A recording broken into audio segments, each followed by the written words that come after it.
Second Seed. Book 5 of 2920. The Last Year of the First Era.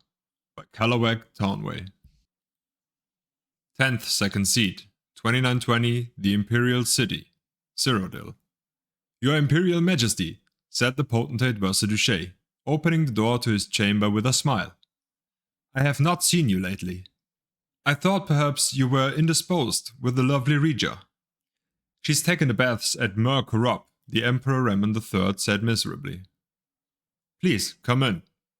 I've reached the stage where I can only trust 3 people. You, my son the prince, and Regia, said the Emperor petulantly. What seems to be the matter, your Imperial Majesty? Asked the potentate Versailles sympathetically, drawing close the thick curtain in his chamber. Instantly, all sound outside the room was extinguished, echoing footsteps in the marble halls and birds in the springtide gardens. I've discovered that a notorious poisoner, an Orma tribeswoman from Blackmarsh called Kachika, was with the army at Suvio while we were encamped there when my son was poisoned, before the battle at Bodrum. The council suggests that we need evidence of her involvement before we prosecute. Of course they would, said the potentate thoughtfully. Particularly, if one or more of them was in on the plot, I have a thought, your Imperial Majesty. Yes, said Ramon impatiently. Out with it. Tell the council you're dropping the matter, and I will send out a guard to track this Kachika down and follow her. We will see who her friends are, and perhaps get an idea of the scope of this plot on your Imperial Majesty's life. Yes, said Ramon with a satisfied frown. That's a capital plan. We will track this scheme to whomever it leads to. Decidedly, your Imperial Majesty, smiled the potentate, parting the curtain so the Emperor could leave. In the hallway outside was Versailles' son, Severin Korak. The boy bowed to the Emperor before entering the potentate's chamber. Are you in trouble, father? Whispered the Akawir lad. I heard the Emperor found out about, what's her name, the poisoner. The great art of speechcraft, my boy, said Versailles to his son, is to tell them what they want to hear in a way that gets them to do what you want them to do. I need you to get a letter to Kachika and make certain that she understands that if she does not follow the instructions perfectly, she is risking her own life more than ours. 13th Second Seed. 2920, Mir Korop, Cyrodiil. Regia sank luxuriantly into the burbling hot spring, feeling her skin tingle like it was being rubbed by millions of little stones. The rock shelf over her head sheltered her from the misting rain, but let all the sunshine in, streaming in layers through the branches of the trees. It was an idyllic moment, an idyllic life, and when she was finished, she knew that her beauty would be entirely restored. The only thing she needed was a drink of water. The bath itself, while wonderfully fragrant, tasted always of chalk. Water, she cried her servants. Water, please. A gaunt woman with rags tied over her eyes ran to her side and dropped a goatskin of water. Regia was about to laugh at the woman's prudery. She herself was not ashamed of her naked body. But then she noticed, through a crease in the rags, that the old woman had no eyes at all. She was like one of those Orma tribesmen Regia had heard about, but never met. Born without eyes, they were masters of their other senses. The Lord of Mir Korop hired very exotic servants, she thought to herself. In a moment, the woman was gone and forgotten. Regia found it very hard to concentrate on anything but the sun and the water. She opened the cork, but the liquid within had a strange metallic smell to it. Suddenly, she was aware that she was not alone. Lady Regia, said the captain of the Imperial Guard. You are, I see, acquainted with Kachika. I've never heard of her, stammered Regia before coming indignant. What are you doing here? This body is not for your leering eyes. Never heard of her, when we saw her with you not a minute ago, said the captain, picking up the goatskin and smelling it. Brought you Nevis Ica, did she, to poison the Emperor with? Captain, said one of the guards, running up to him quickly. We cannot find the Argonian. It is as if she disappeared into the woods. Yes, they're good at that, said the captain. No matter though. We've got her contact at court. That should please His Imperial Majesty. Seize her. As the guards pulled the writhing naked woman from the pool, she screamed, I'm innocent! I don't know what this is all about, but I've done nothing. The Emperor will have your heads for this. Yes, I imagine he will, smiled the captain, if he trusts you.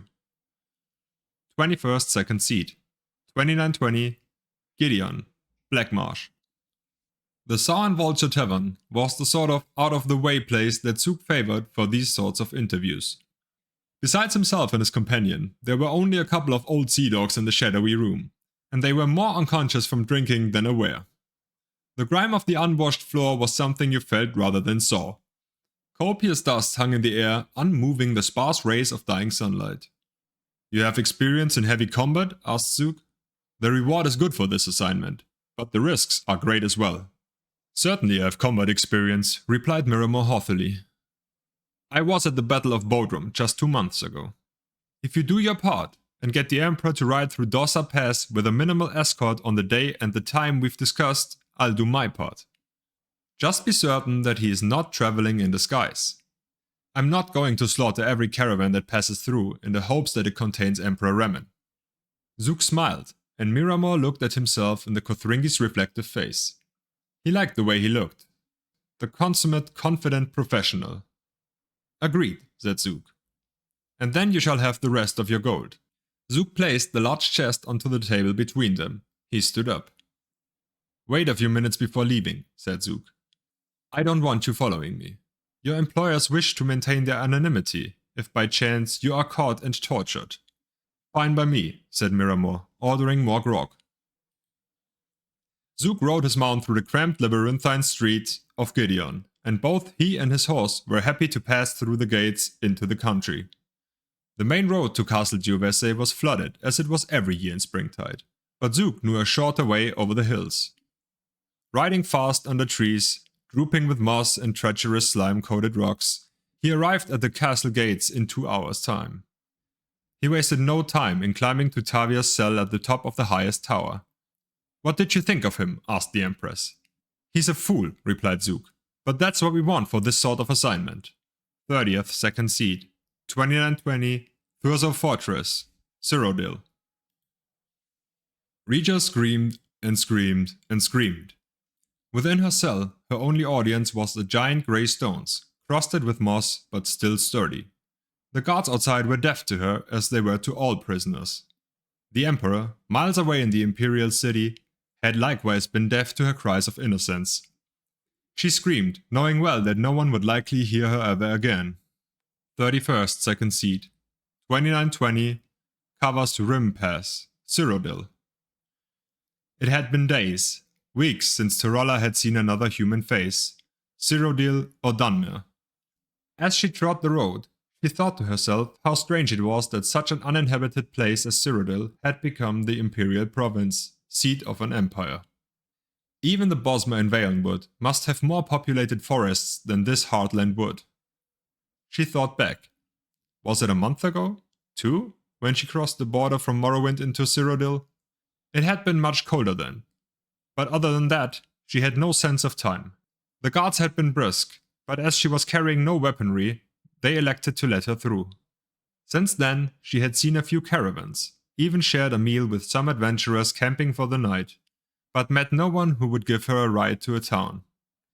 Tyrella stripped off her shawl and dragged it behind her. For a moment, she thought she heard someone behind her and spun around. No one was there. Just a bird perched on a branch making a sound like laughter. She walked on and then stopped. Something was happening. The child had been kicking in her belly for some time now, but this was a different kind of spasm. With a groan, she lurched over to the side of the path, collapsing into the grass. Her child was coming.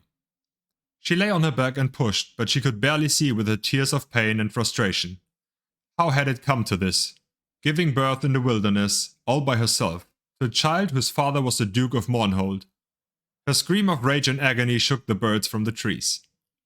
The bird that had been laughing at her earlier flew down to the road. She blinked, and the bird was gone, and in its place, a naked elfman stood. Not as dark as a Dunmer, but not as pale as the Altmer. She knew at once it was a Aelid, a wild elf. Tyrella screamed, but the man held her down. After a few minutes of struggle, she felt a release, then fainted away. When she was awoke, it was to the sound of a baby crying. The child had been cleaned and was lying by her side.